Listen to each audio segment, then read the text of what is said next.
Hey friends, Josh here. Listen to this. This week, I have partnered with my good friend Michael Dahlke to bring you a free training that's going to be amazing.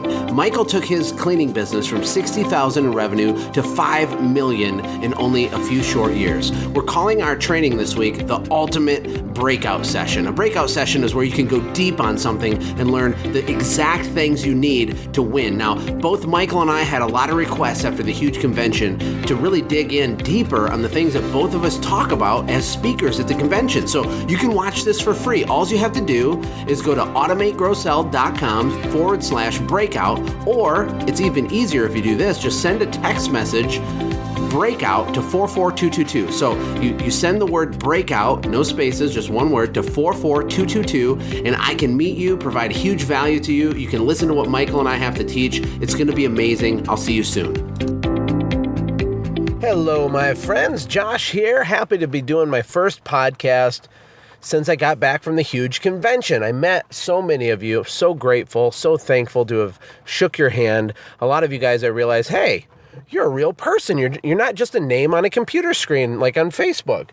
And you probably felt the same way meeting me. So it was a really incredible experience. A lot of people, very positive atmosphere. Of course, I had the pleasure of giving the keynote address, which was super cool. I was kind of nervous doing it. It was my first major public speaking, but after the first 5 or 6 minutes, I got very impassioned, and I think it went really, really well. In fact, I had a lot of people asking to go deeper with what I talked about and really trying to dig in. So what I'm going to do is something special. So over the next 5 days, I'm going to release a podcast episode every single day, kind of breaking through the points that I talked about during my keynote. So you can take better notes, so you can digest them, chew on them a little more. The thing is, when you hear someone give a speech, it can be inspirational, it can be motivational, but you go home and life happens and your kids are sick and your dog craps on the floor and the customer doesn't pay you, and you're right back into the groove of where you were before. So I don't want you to fall into that trap. If I can provide value in any way, I want to do it. So the other part is that I want to reintroduce myself to a lot of the new listeners. We have lots and lots and lots of new listeners that don't know my entire story. So I'm going to just get into it. It'll just be me being passionate. I have my notes here. First and foremost, my name's Josh. I'm the guy of the podcast. You already know that. What I do today for work, the podcast is kind of a glorified hobby. I love doing it. But what I do for work is I have a software business called sendgym.io. That's the website. It's an app. Lets you send postcards and letters and actually gifts here very shortly, very, very shortly. You can send brownies and caramels and greeting cards and all kinds of stuff using your smartphone to your customers. I also have automategrowsell.com. Many of you are bootcamp members. It's basically a small business bootcamp, and I'll explain more of that later. And I run thegrowthvault.com, which is a free thing. It's free workshops, teachings, trainings. But before I was working on the internet, I had a cleaning business like a lot of you guys have. And if it's not a cleaning business, that's fine. You have a lawn care business. You might have some other service business. They're all the same. They're all essentially the same. The end product, the end service is different, but the architecture of how to do business at a high level is pretty much the same in all of these things. And for me, my story started at Home Depot with a 28-foot Warner ladder. And I told this story at the convention. It's really funny, but it's true. I spent $254 buying this ladder. And I remember that amount because I think I had about $260 to my name. So I had like $6 left after buying this thing. I got it back to my home, which was a trailer in a trailer park with my wife. And I strapped this ladder onto the roof of a 1993 Chevy Cavalier. It was cherry red, plenty of rust spots on it. And I stuck this ladder on the roof of this tiny car and used ratchet straps to strap it to the back underneath the bumper and the front underneath the bumper. And this was a total freak show. I mean, this thing looked ridiculous driving down the road. But that's all I had. I mean, the roof was all scratched up. There was no ladder rack. I just put it on the roof of the car. When I would go do estimates, I would just knock on doors and hustle and grind and do flyers and whatever I could. When someone would call me for an estimate, I would go park down and around the corner and kind of hide my car and then walk back up to the house to give the pricing because I was embarrassed and I didn't want them to see my car. Of course, when I go to do the actual work, I would pull in their driveway in this thing and they would look out their window like, oh my gosh, what did I get myself into? So I had very, very, very humble beginnings. And a lot of you probably can relate with that. Now, you fast forward a few years after that, and that little business that I had was doing over $150,000 a month. And it didn't always do $150,000 a month. We were a seasonal business in Michigan, so it went up and down, and we had lots of months under $100,000 and some over. I mean, the month we sold it, I think we did $186,000 that month. But it's just amazing. And, I always joke that I have an education, and so that gives me an advantage. A lot of you went to college and whatnot. Well, I have a bachelor's degree in pain and a master's in suffering, right? Those are not real degrees. It's kind of a joke. I hope that I don't get a PhD in whatever would come next, because I'm really not interested in that. But, pain is an excellent teacher. And through all the pain, through all the stuff I went through, that's what got me to where I am today. And I eventually sold that business to a buyer from California. I moved my family to Costa Rica. I have monkeys in my backyard. I wear flip-flops all the time. I work online right from my home. There's a little building next to my house with my office. It's my office building. And I just walk across our pool, walk back into my house. My wife and kids are there. And then I eat a sandwich for lunch and walk back across by the pool, go back to work in my office. I mean, it's amazing. And it's not bad for a window cleaner. So that's kind of my story for those of you that don't know my entire story. But the people that listen to podcasts like this, the people that try to educate themselves, you guys are different in a good way. You're different. You're not out there just living in fear. Yes, you have fear, but you're trying to figure out how to move forward. And the hard part about having a cleaning business, especially with pressure cleaning or window cleaning, carpet cleaning is a little bit better, although there are some fly-by-night people in carpet cleaning that rent machines and things like that. It's a highly fragmented industry. So there's these little guys running all over the place, lowballing stuff, and it creates a race to the bottom for them. And, in my hometown, there's this guy named Dustin. And Dustin started a cleaning business the exact same time that I did. And I was super nervous. I'd see him driving around, and I'm thinking, oh, great. Now I'm not going to get any work. Dustin's going to get all the work. Oh, I was all stressed out, living in fear, totally freaked out. But the thing is after a couple years of kind of struggling, I saw Dustin at a gas station. And I'm getting gas, and I see him, and I'm like, hey, how have you been? I haven't talked to you in a long time. What are you doing? Well, what happened was crazy to me, okay? My business at that time was starting to really kind of get going. I had, a couple employees. The phone was ringing. We were still very small. But, I was kind of getting it, and we were busy, and we were making money. And Dustin wasn't getting gas. He was, get this, he was working at the gas station. And I was like, what are you doing? Why aren't you cleaning windows? Why aren't you washing houses? What the heck? And what he told me really affected me. What he said was, Josh, there's no work out there. The economy sucks.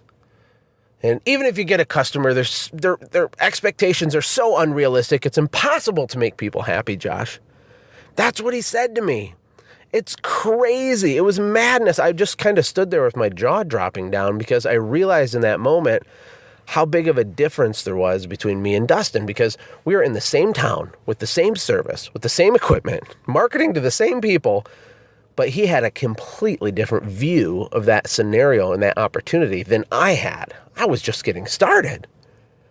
And to him, it was true. I mean, he was done. He was working at a gas station. That was it. And when I thought about it later, I realized there's really one thing, only one thing that separated Dustin and I. It was mindset. Mindset. So, you're listening to this podcast. You're doing your thing. You're out there grinding. How does someone like you learn to win every single day? How do you learn to crush the competition? Like bugs. How do you learn to just become a nightmare to compete with? How do you get so good as a businessman or a businesswoman that you just dominate, right? And some of you might be thinking, well, geez, Josh, that's not very nice, Your Facebook videos are so nice. You're riding your scooter in Costa Rica. Now you're saying I have to crush my competition. And look, the reason I say that is because we really need to be at that level of seriousness. I mean, I joke a lot. I have fun. But you know what? Life is really harsh Business is harsh, marriage is harsh, everything we deal with in our daily life is freaking hard and it's harsh. And the example I gave at the convention was, you want to find out what harsh is, why don't you skip a couple mortgage payments and see what happens? Why don't you not pay your utility bill for a couple months and see how harsh they are? Because at the end of the day, you need to make no mistake with this. Hear me. You are at war. You are at war. But here's the caveat to that. You are not at war with your local fly-by-night carpet cleaner that rents the thing and he lowballs everything. I was never at war with Dustin, ever. I thought I was. I was at war with me, and you are at war with you. I mean, that is an amazing thing, right? I mean, I just believe it's time for us to start winning. The time has come for us to be harsh, but with ourselves. With ourselves. And, that's what I'm excited to talk about. I mean, we're here to prepare for war with us. And I told this at the convention, too, and I want to share it again. I remember, I think it was year 1 or 2 in my business. My wife went to the grocery store to buy groceries, and she filled up her cart, and she got in line, and she put the items on the conveyor belt. She's holding my son, Maverick, and she's checking out, and there's people behind her. They were very busy that day, and she swipes her debit card to pay for the groceries, and it was declined. And, she was embarrassed.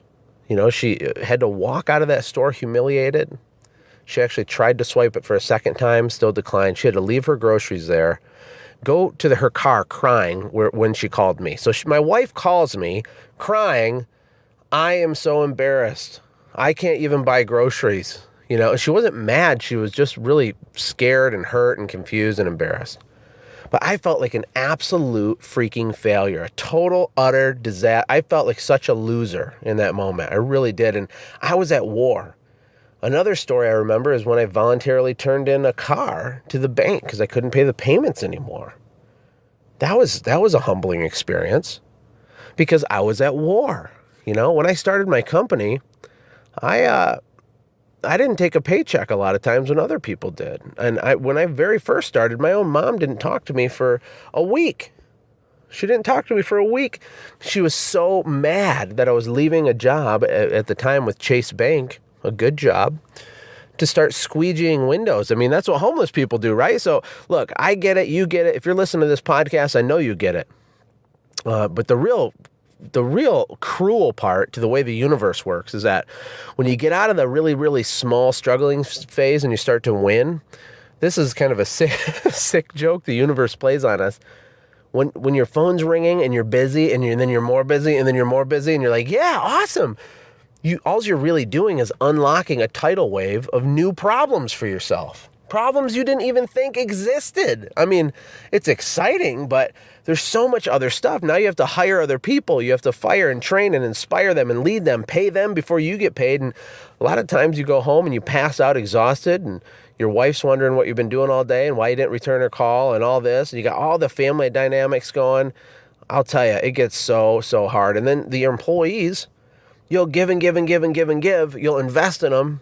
And once in a while, sometimes more than once in a while, they'll still screw you over. They'll still hurt you. They'll stab you in the back. I said during my speech, I've been stabbed in the front. Raise your hand if you've been stabbed in the front. So look, my goal with this first podcast, I'm going to do 5 days of these to really fire you up. The goal is to tell you to keep going, to stay in the fire and to lean into the pain. I love that.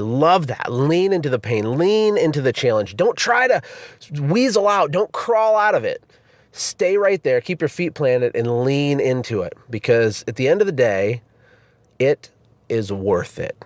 It is absolutely worth it. And you will never understand that if you don't stay in the fire and go through the pain, because there's not a magic secret pill. There's not some special sauce. Not everyone will win, but anyone can. Anyone can. It's really up to you. The real war is between your ears, right? That's the deal. And, at the convention, there's a lot of people with multi-million-dollar businesses. I mean, really there was a lot of very successful people there.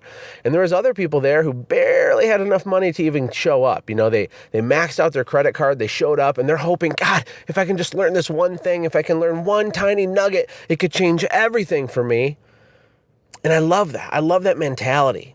And, there's one thing that the super successful guy today has in common with the guy who has a lot of self-limiting beliefs and is very freaked out, but he's taking action and he's trying to educate himself and he's trying to going. The thing that we all have available to us is the opportunity to win. Or as I like to call it, we all have an entrepreneurial birthright. And I love that word. It's such an epic word. We don't use that word anymore, but you have that waiting for you. Now, it's never going to fall in your lap, ever. You're never going to just see it land on the ground and pick it up. No, your entrepreneurial birthright can only be claimed by you taking it with force. And it has to do with staying in the fire, man. And one of my favorite business quotes is being an entrepreneur is like jumping off a cliff and building a plane on the way down. And I know there's so many of you smiling as I say that, because that is so what it feels like sometimes. You're like, what did I do? Oh my God. And it's hard, man. I kind of get a rush out of that. I don't think my wife would agree, but for me as a man, I feel like my job is to leave the cave, club something, and drag it home, right? Like that's our job on like the most basic levels, to accomplish stuff. But we waste a lot of time. And even with Facebook and TV and sports and all these things that we get exhausted and we spend the weekend sitting in the lazy boy, what we're really doing is we're trading something temporary for something permanent. I mean, the time that you have is your most valuable asset on the planet. You only have so much of it, but we trade this finite amount of time for things that really are useless, and they don't serve our legacy. They don't set us up to win. And we justify it in our mind. We're like, well, Josh, I deserve it. I deserve a break. I deserve this. I need to go watch some American Idol or whatever show is popular right now. I like Gold Rush. Gold Rush is awesome. But we're not intentional enough about working on the most important parts of our business, our own personal development, the systems, the back office, all those things, because we're tired and we just want to relax. But to claim your birthright, it starts in your mind, and you have to understand that you are the chief executive officer. You're the CEO of your company right now.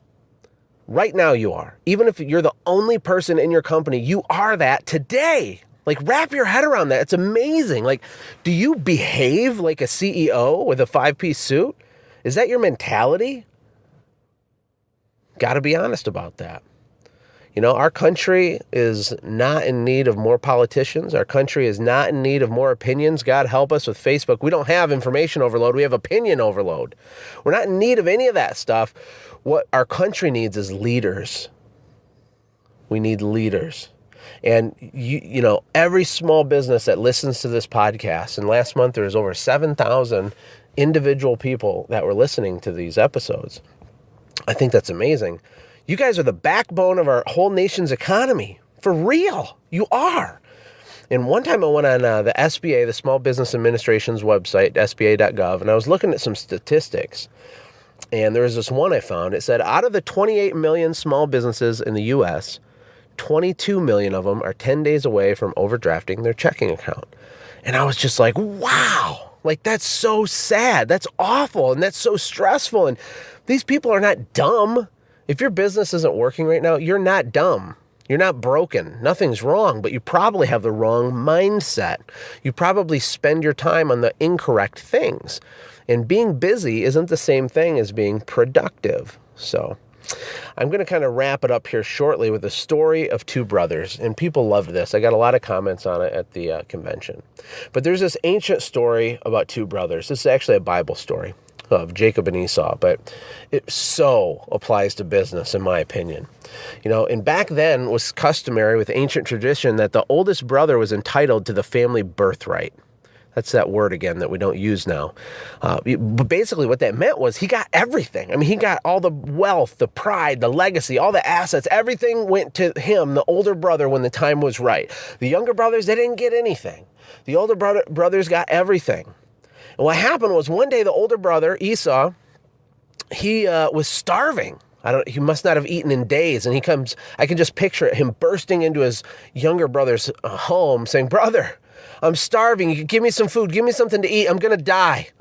And his younger brother, being clever, this is Jacob, right? Jacob says, "Okay, cool. I got some soup. I'll trade you this bowl of soup, but you have to give me your birthright for it." And the older brother, probably rolled his eyes and was like, "What? Wait, what are you talking about? Yeah, okay, whatever, man. I mean, who cares about a stupid birthright? I'm going to die. I'm starving. I haven't eaten in 3 days. Sure, you got a deal." And it's a profound story because what he really did, well, he made a terrible mistake, but what he did is he traded something permanent for something temporary. He traded something that was everything for something that's really nothing.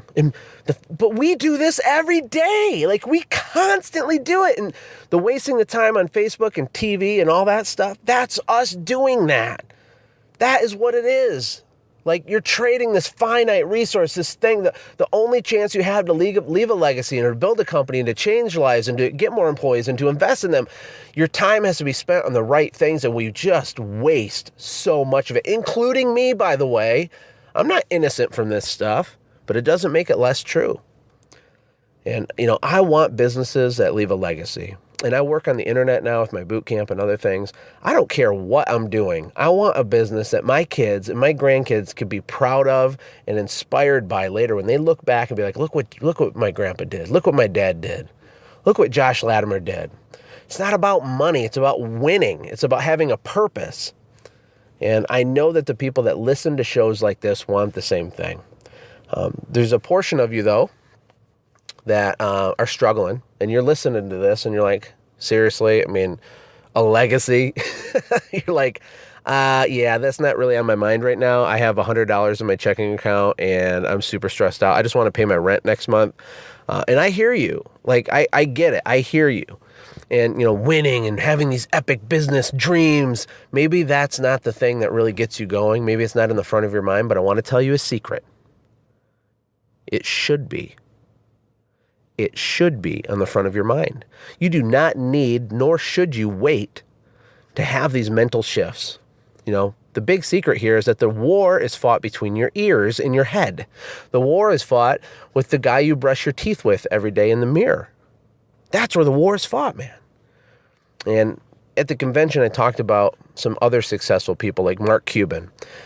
Mark Cuban has billions of dollars. He owns the Dallas Mavericks. He's on TV all the time. He's on Shark Tank, right? But you got to understand something. Mark was a winner way before he had billions of dollars. He was a winner when he lived in an apartment with a whole bunch of other guys. He worked for 7 straight years without a single vacation. He constantly hustled. He constantly was doing sales. Nobody cared who he was. No one cared what his name was. He was eating ketchup sandwiches. He was a winner in that moment, and you are a winner right now. I don't care how much revenue your business did or whatever. Most of that stuff's vanity metrics anyway. Chris Lamborghini's is a co-founder of the Huge Convention. He built a really large cleaning business in New Jersey, did about $3 million a year. And he was a winner way before they were doing, $300K months cleaning stuff. He started his business for $200 in a basement, with computer paper or something. It's ridiculous. I mean, but he was a winner then because he had the right mindset. My friend Michael Dahlke, me and Michael are actually hosting a webinar together this week. You need to sign up. Michael's unreal. He took a business from $60,000 in revenue to $2 million in less than 4 years. And then that business now is going to do $5 million this year. And I'm not talking a long time. I think it's 7 years or something. It's amazing. But he was a winner in the beginning. He's not a winner now because he accomplished something. He had the right mindset way back then before he had all that accomplishment. Howard Partridge also spoke at the Huge Convention. You've heard him. I've interviewed him on this podcast. He grew up on welfare. He had a 25-cent, he had a quarter in his pocket when he showed up in Texas as a young man. Now he has multiple, $1 million+ businesses. He runs, are totally automated. He travels the world doing seminars and whatever. But he was a winner way, way, way back then. And these people are just like you. They really are. But it starts in the mind. And I just want everybody listening to this to know that you do have the capacity to win. Seriously, you have what it takes right now. You have the raw material to claim your entrepreneurial birthright. I believe that. I really, really, really, really do. So that's it. I'm going to wrap it up. I hope that you'll join me on the webinar I'm doing with Michael Dahlke. Basically what we're doing is he had, I don't know if it was the most attended breakout session, but I would guess that it was because it was completely packed with people sitting on the floors in there. There's a ton of people in his session because they wanted to know, Michael, how did you grow so fast? And that's what he was teaching about. So he got a lot of requests. I didn't do a breakout session, so people couldn't go deeper on what I was talking about, and they're asking me to. So our training this week is essentially, it's the ultimate breakout session. How to grow your business really quickly and have the right mindset, all that stuff. We're going to talk about that. I'm going to give you an inside look at my boot camp, which is an incredible thing. I think there's some confusion on what it is, what's included in it, why it's important. This isn't just some stupid thing you buy and watch a video with. It's an all immersive, kick your butt, change your business, serious, heavy hitting thing. And I'm going to unpack that for you as well, just so you have clarity on what it is. But regardless, if you think the boot camp's a fit for you, you'll get tremendous value out of the training that me and Michael Dahlke will be doing. So look in the show notes, find the link. There's a link somewhere to register for that training. It's totally free. We're going to have hundreds of people on there all together learning at the same time. I appreciate every one of you. Please share these podcasts. Give me a review on iTunes. I say it every time I do one. Only a few of you actually do it. I know it's a pain. I know it's annoying. Throw me a bone, help me out. It helps us get the word out to more and more people. There's no reason in the world that this podcast can't have 50,000 cleaning businesses listening to it every month instead of 7,000. None in the world. They're out there and they need help like you do. So I appreciate you. God bless. Take care. I'll talk to you soon. Hey, thanks for hanging out, friends. And from all of us here at the Quick Talk Podcast team, we hope you loved today's show. We hope that you were inspired to become a doer and not just a listener. Apply what you've heard today in your own business and watch things change for the better. Lastly, remember that all the money in the world can't save your soul. Seek first the kingdom of God, my friends. We'll see you next time. For more information about the Quick Talk Podcast or Joshua's other businesses, visit our website, quicktalkpodcast.com. Have a blessed day.